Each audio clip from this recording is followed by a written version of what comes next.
Hi, I am Joshua Gant from North Carolina, and in 2012 of August, I started flying a powered paraglider. So about 3 to 4 days ago, I had this gut feeling, this intuition come to me, and it said, it is time to release this video. It is time to bring it to the public. And my goal with this is to just put it out there. I want people to know what happened that day. I want people to learn from what happened that day. And I don't wish this to happen to anyone. On August 21st, which was a Friday afternoon in 2015, I got an invite to go fly with some friends the next day. Alright, so it's Saturday morning, August 22nd. I have showed up at the field to fly. We have 2 other guys flying, and our goal is to take off together and fly up and check out the clouds. There's some cloud activity and some blue sky. We want to go up and see what it feels like to be a bird. So a few things I remember about that morning. When I got there, I was enticed to try a new wing, which is an 18-meter wing, and I went up for a flight for about 10 minutes. After that, when I landed, we all went up together. Alright, so after I'd done the test flight, I landed and we made plans to fly together. The first pilot took off and flew for about 10 minutes. The second pilot attempted to take off and failed his launch, and at that time I took off. Within 30 to 40 seconds of taking off, there was a collision with my wing, and I fell out of the sky about 180 feet.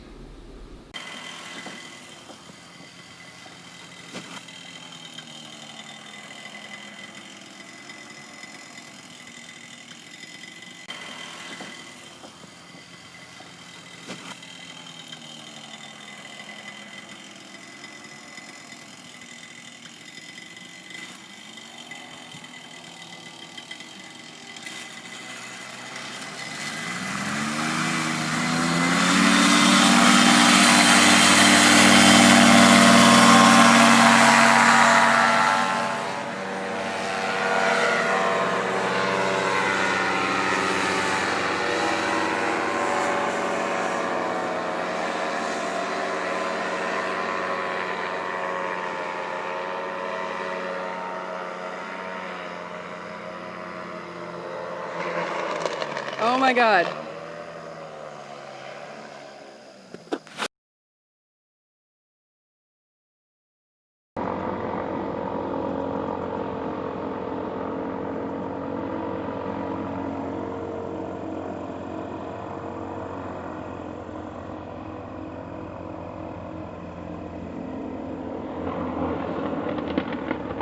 Oh my God.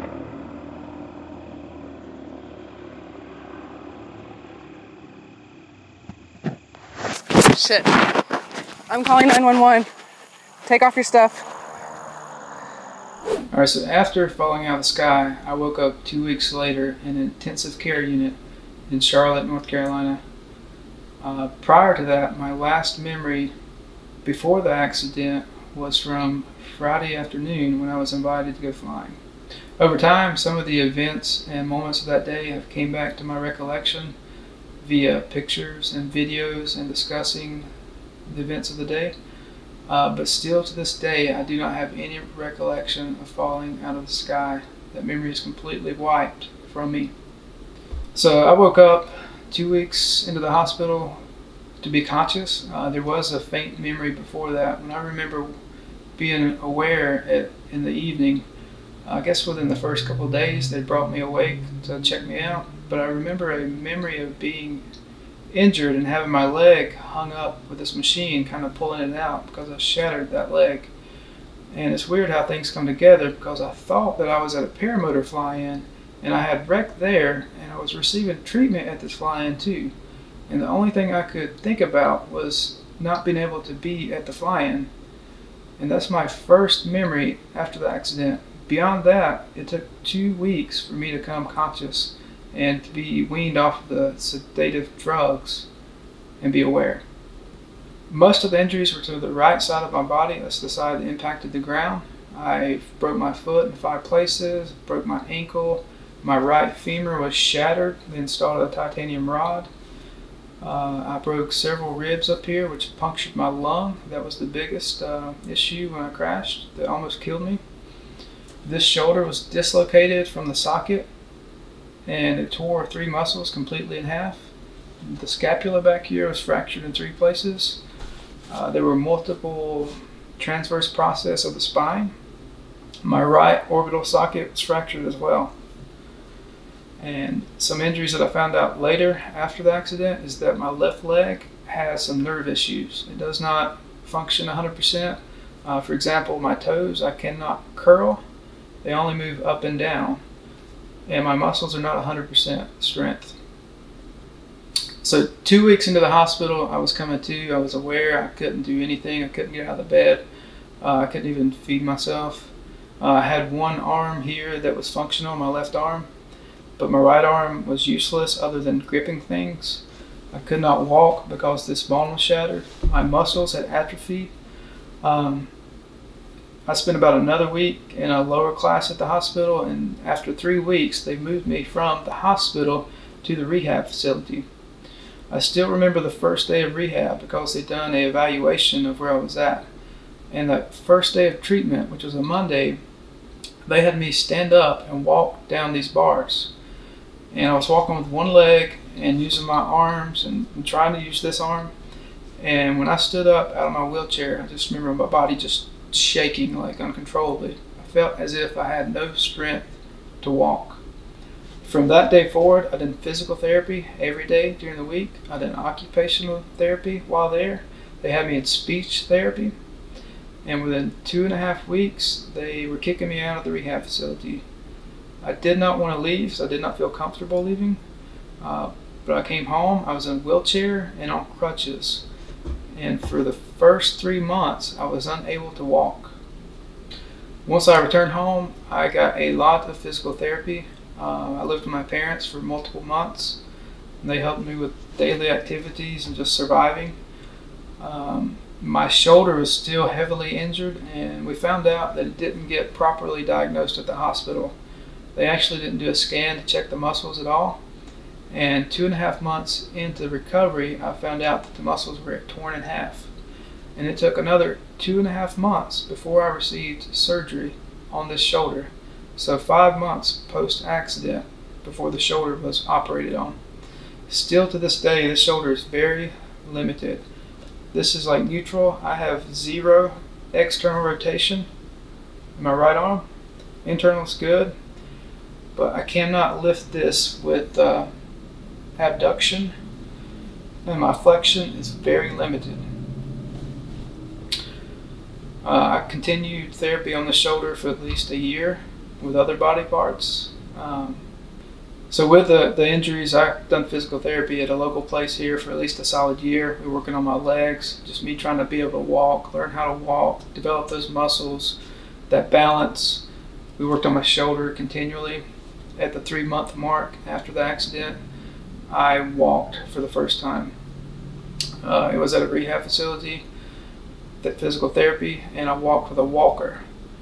And from that point, I was able to take a walker with me and kind of have some freedom from the wheelchair, or I had to take crutches with me. But I was not confined to a wheelchair. I was able to start learning to walk. And there were many nights I went to the gym just to get in the pool after hours, to walk around in the pool to help bring that memory back, bring that function back, that motion, that muscle. The accident was August 2015. In November, around Thanksgiving, was when I learned how to walk again. And in May of the following year, I went to Beach Blast in 2016. It's a huge paramotor flying event at Panama City Beach. After the paramotor fly-in at Panama City Beach, I came home with a brand new Paramania GTS wing, and I also came home with a trike for my paramotor, which gave me the ability to roll on wheels instead of running. Within a week or so, I went to the air park. I think I had a friend or two with me. They witnessed the event, and I took off for the first time on my trike. Due to my shoulder, I still could not lift it to hold the brake extension, the brake cable, and so I sewed a extension to go onto my handle where I could hold the brake down here instead of up here, and that allowed me to fly. And It was very scary. It was very fun. It was just like learning how to fly again. I didn't know if it would happen or not. But I got off the ground first try and probably flew 45 minutes. So I just wanted to talk about my feelings about flying post-accident. I remember being in the hospital and I never lost that dream of flying. I was ready to go back as soon as I could. It was about 6 weeks into healing, I just gotten out of rehab when I seen the video of the accident. And so for the first 6 weeks, I had no idea what happened to me. I was just told by other people what happened during the collision. But once I seen that video, I didn't lose any confidence at all. If anything, I had every bit of confidence in flying that I had before. And I could not wait to get back into the sky. I just had to heal my body enough to allow it to happen.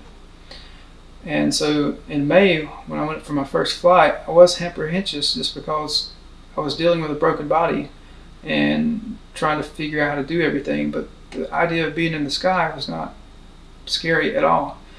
The only time I've had any issues with that is being around other people flying, because the accident did happen with someone else and there was a collision.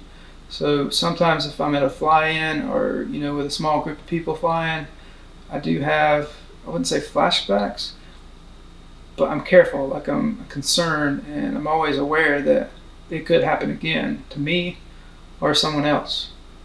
So today, to commemorate the accident from 5 years ago, me and my buddy Glenn camped out at the air park last night, and we stayed up till 3 o'clock cooking food, talking, having a great time.